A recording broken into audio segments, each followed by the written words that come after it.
Fala Doc, tudo bem? Meu nome é Clóvis e hoje nós vamos estar abordando um tema complexo, mas muito interessante, que é neoplasias cerebrais. Essa vai ser uma aula um pouquinho mais introdutória e nós vamos fazer mais outras duas aulas, uma de neoplasias cerebrais benignas e outra de malignas, para abordar um pouquinho mais a fundo cada um desses temas. Aqui nós vamos abordar as definições, epidemiologia, os tipos de tumores, a clínica e o diagnóstico. Mas, afinal, o que é tumor? Tem diferença de falar tumor e neoplasia? Ser benigno significa que está tudo certo? Como que funciona isso? Que a gente escuta muito o termo câncer, a gente escuta muito o termo neoplasia, tumor, mas às vezes falta definição de o que é o que. Então, para ficar mais claro, eu peguei essa definição do famoso livro de patologia, o Robbins, que ele traz que tumores, neoplasma e neoplasia na prática acabam sendo sinônimos. Ele traz essa definição que ele caracteriza como a que talvez mais se adeque à definição de tumores, que foi estipulada por Willis em 1952, que é: o neoplasma é uma massa anormal de tecido cujo crescimento é excessivo e não coordenado com aquele dos tecidos normais e persiste da mesma maneira excessiva após a interrupção do estímulo que originou as alterações. Vamos pensar então no neurônio. O neurônio ele tem a função de pegar, dentre tantas outras funções, de pegar e levar um sinal elétrico para outro lugar. Pensa que surge um estímulo externo, como radiação, em que esse neurônio para de fazer isso de uma maneira adequada e que ele passa a crescer de uma maneira muito mais exacerbada. Isso pode ser um tipo de tumor, que daí vai formando uma massa tecidual que vai permanecer se multiplicando, mesmo que o estímulo antes, a radiação, já tenha cessado. Então, com a definição de tumores em mente, nós temos que eles são classificados em ou benignos ou malignos. Os benignos são aqueles tumores que se restringem à topografia da proliferação, ou seja, que eles não invadem tecidos circunjacentes ou que não têm a capacidade de proliferar à distância. Já os malignos têm essa capacidade. Sei que essa imagem aqui é do útero, mas ele deixa bem claro a diferença. O benigno aqui fica restrito ao local, enquanto o maligno ele tende a pegar e invadir outros tecidos. Aqui nessa imagem também a gente tem bem claro aqui que a gente tem a proliferação, eles caem em corrente sanguínea e têm a capacidade de proliferar em outros tecidos. E essa proliferação em outros tecidos é denominada metástase, implantes tumorais descontínuos com um tumor primário.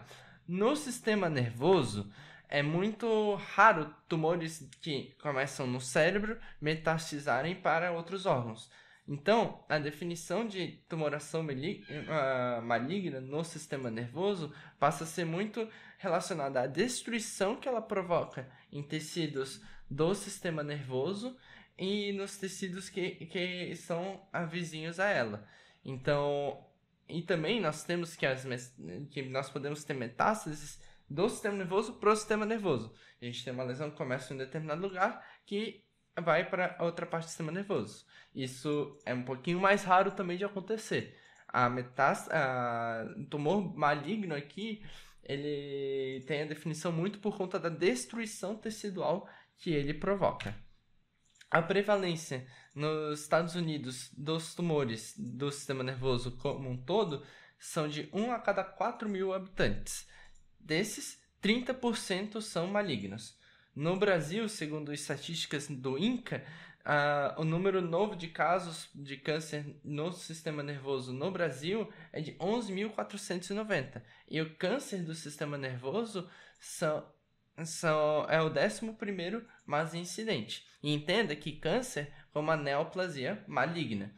A relação com a idade se dá principalmente pelo tipo de tumor que acomete. Adolescentes e idosos têm mais tendência a ter tumores primários do sistema nervoso central. Já adultos, cerca de 40 anos, um pouquinho mais, têm tendência a ter mais metástases de outros órgãos ao sistema nervoso.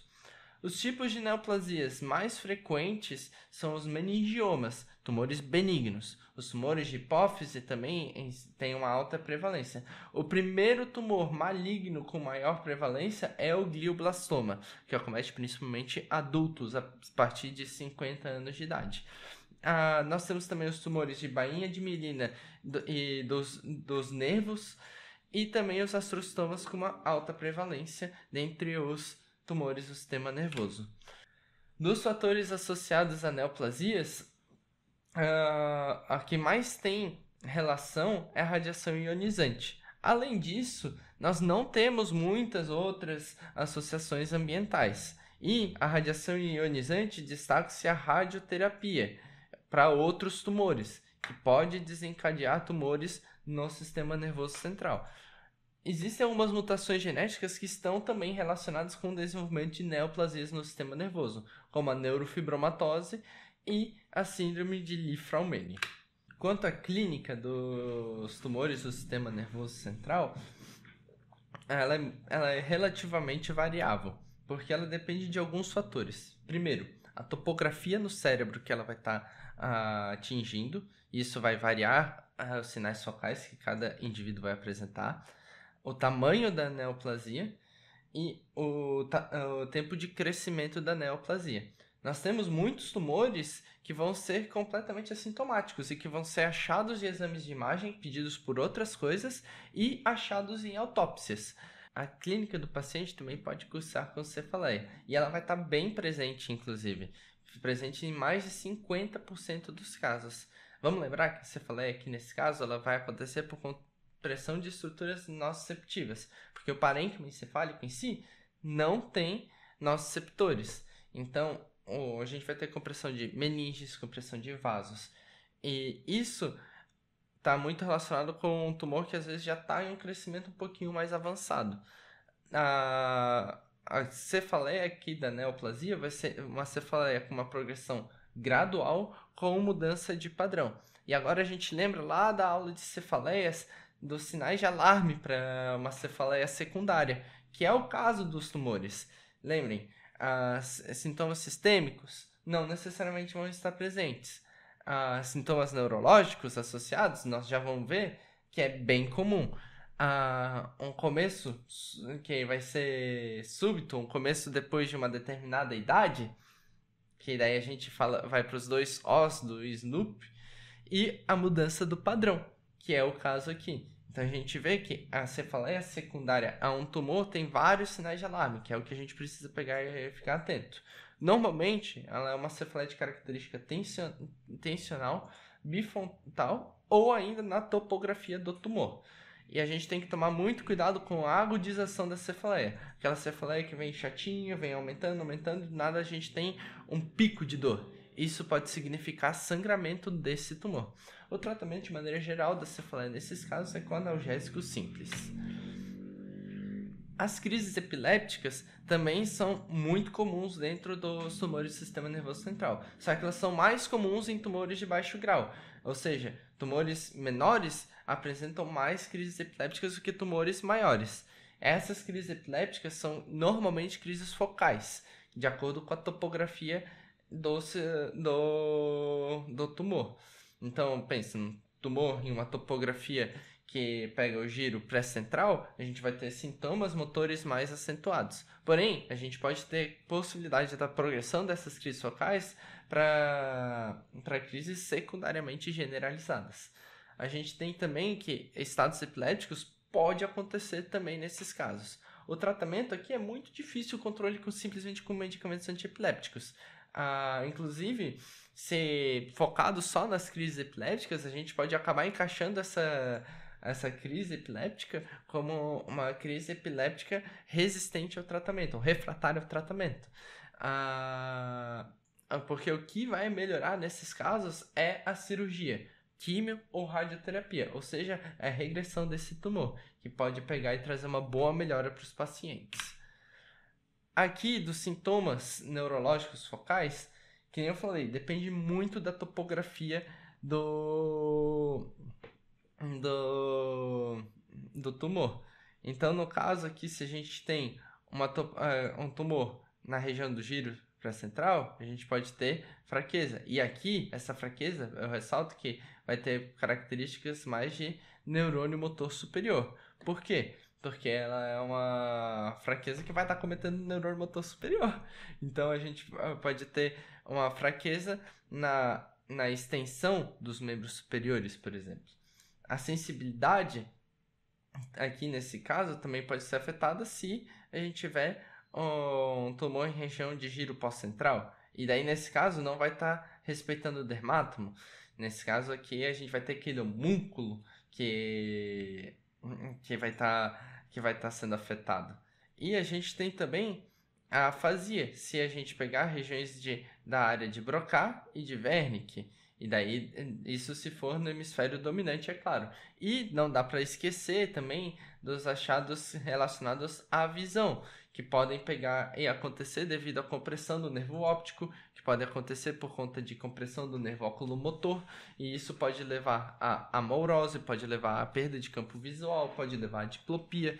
Esses também são outros achados focais que podem estar presentes no caso dos tumores do cérebro. Também vale lembrar que da doutrina Monro-Kelly, não sei se vocês lembram da aula de hipertensão intracraniana, mas a gente tem no nosso cérebro um balanço muito fino do que está dentro da nossa calota craniana. Sangue venoso, sangue arterial, cérebro e o próprio líquor. Então, se a gente tem uma massa que começa a surgir, a gente vai ter que tirar alguma coisa de dentro, porque lei da física. Dois corpos não podem ocupar o mesmo lugar no espaço. Então, a gente vai ter uma drenagem de líquor e uma drenagem venosa. Porém, se essa massa for muito grande, pode chegar um momento em que o sistema nervoso não vai mais conseguir compensar com essa drenagem. Então a gente vai ter uma hipertensão intracraniana se instalando de maneira súbita. Só que isso já vem de longa data. E a tríade clássica da elevação da pressão intracraniana aqui nos tumores também é a náusea, cefaleia e papiledema. Mas aqui se destaca também a perda de consciência, especialmente sobre mudança de decúbito, vômitos, tosse e valsalva. Questões que podem aumentar a pressão intracraniana de uma hora para outra. E isso exige um tratamento urgente para o paciente. Além disso, você pensa, o tumor pode aparecer em qualquer lugar. Se ele se aloja em lobo frontal, um lobo muito responsável pelo nosso comportamento, a gente pode ter mudanças de humor e do comportamento. Assim como também é muito comum a gente ter que tumores podem emular sintomas depressivos, com apatia, fadiga, sonolência, perda de interesse em realizar as coisas. O diagnóstico dos tumores se dá principalmente pela imagem, né? Ela é importantíssima na avaliação inicial e identificação do tumor. E nesse caso a gente vai usar uma ressonância magnética com contraste. Que, como vocês vão ver nas outras aulas de tumores, ela vai dar uma diferença muito importante assim entre quais são os tumores. Mas isso ainda assim continua sendo algo extremamente inespecífico. Então, para um diagnóstico específico, nós precisamos da biópsia. E nesse caso é bem importante a gente ressaltar também que a gente precisa ver da onde que a gente vai estar tirando esse tecido encefálico.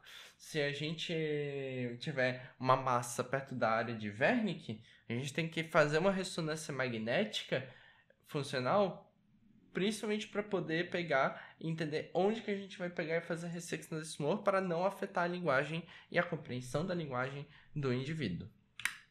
Vamos lá, um casinho clínico agora. OP, 55 anos, sexo masculino. Queixa principal, dor de cabeça. Paciente vem a UBS com queixa de cefaleia há 2 meses, de intensidade crescente, iniciando como uma dor leve que controlou com dipirona em região parietal direita. Aqui, que se tornou mais intensa ao longo desse tempo, ou seja, é uma dor gradual. A ponto de ter que pegar codeína com o seu vizinho. com melhora dos sintomas. Ou seja, começou com dipirona e terminou com codeína. Já passou toda a escadinha analgésica. Não refere melhora ou piora com luz e sons, nega náuseas e vômitos. Ou seja, a gente descarta ser uma enxaqueca. Porém, ele tem enxaqueca, diagnosticada de longa data, a qual estava controlada com amitriptilina profilática. E identifica que crises são normalmente em hemicrânio esquerdo, ao contrário do atual. Ou seja, a gente tem uma mudança de padrão de cefaleia bem importante aqui. Então, a gente chama o SNOOP, sistêmico. Não refere nenhuma questão. Neurológico, ele não refere, mas a gente vai fazer o exame neurológico dele depois. O começo é súbito, porém, nesse caso, não é um começo súbito em si, mas é um começo subagudo, é uma coisa que nem não tinha antes. De older, ou seja, mais de 50 anos. Ele tem mais de 50 anos. O padrão, que é a mudança do padrão, está presente aqui nesse caso. Então a gente tem uma cefaleia com sinais de alarme. Quando a gente vai para o exame físico, a gente vê aqui que os sinais vitais estão estáveis, o exame físico também frustro, porém no exame neurológico a gente vê pares cranianas com função preservada, mas uma força levemente diminuída em membro superior esquerda e uma hipoestesia em membro superior esquerda também, que é compatível com a topografia que ele refere à cefaleia. E não tem mais nenhuma alteração. Então a gente vê aqui que a partir desse momento o paciente ele tem uma cefaleia com sinais de alarme para ser uma cefaleia secundária. O tipo da progressão da cefaleia chama muita atenção para que a gente possa pensar em tumores. Então, a partir desse momento é importante a gente pegar e pedir uma ressonância magnética para a gente poder conseguir avaliar esse paciente, entender o que pode estar acontecendo e para daí sim tomar os próximos passos terapêuticos. Provinhas. Agora, uma questãozinha aqui. Sobre os princípios do tratamento das neoplasias cerebrais. Selecione a afirmativa correta. Dexametasona pode ser usada em casos de cefaleia incapacitante. Em caso de convulsões, pode-se administrar anticonvulsivantes, dando-se preferências a fármacos como fenitoína e a carbamazepina. A indicação de cirurgia depende principalmente da localização do tumor. Nenhuma das neoplasias cerebrais corresponde à radioterapia ou quimioterapia. E a resposta à indicação da cirurgia depende principalmente da localização do tumor. E eu acrescento, não depende apenas da localização do tumor, depende também da performance cirúrgica do paciente. A gente tem que pensar que, principalmente em tumores em mais idosos, qual que será a capacidade desse idoso conseguir aguentar uma cirurgia que é extremamente invasiva, que vai muitas vezes envolver, inclusive, uma craniectomia, nesse caso. Então, a gente tem que pensar também nisso quando a gente vai considerando isso. Dexametasona, ela pode ser utilizada quando a gente tem sinais de edema. Quando temos sinais de edema, aí sim ela pode ser utilizada. E a radioquimioterapia, inclusive, fazem parte do tratamento, que nem já citado antes, inclusive para a questão de crises epiléticas e reincidência de tumores. A maioria dos tumores do sistema nervoso central são benignos. Falso. A maioria dos tumores primários são benignos. Isso porque, como nós vamos ver em outras aulas, as metástases cerebrais correspondem a até mais de 50% dos tumores que se alojam no cérebro. Então, nesse caso, a maioria dos tumores do sistema nervoso central não são benignos, mas os que advêm precisamente do sistema nervoso central são. A biópsia é desnecessária para diagnóstico específico. E é falso. A imagem ela não é específica o suficiente para a gente poder dizer o que é o que. Então, é bem importante a gente ter isso em mente. Em suma, nessa primeira aula, o que nós vimos? Tumores cerebrais. A gente viu tumores cerebrais. Esses tumores cerebrais podem ser divididos em malignos, benignos ou as metástases. A epidemiologia, principalmente, ele é o 11º tumor câncer mais incidente. Ele tem uma prevalência de 1 a cada 4 mil habitantes. Adolescentes e idosos são mais comum, nós temos os tumores primários. Os tipos são os meningiomas em primeiro lugar, tumores de hipófise em segundo lugar, glioblastomas em terceiro, a bainha de mielina em nervos também podem ter bastante, e os astrocitomas. Dos sintomas, a gente tem cefaleia, hipertensão intracraniana, sinais focais e crises epilépticas como alguns dos principais. Essas aqui são as referências. Muito obrigado pela atenção de vocês e espero vocês na aula de neoplasias benignas.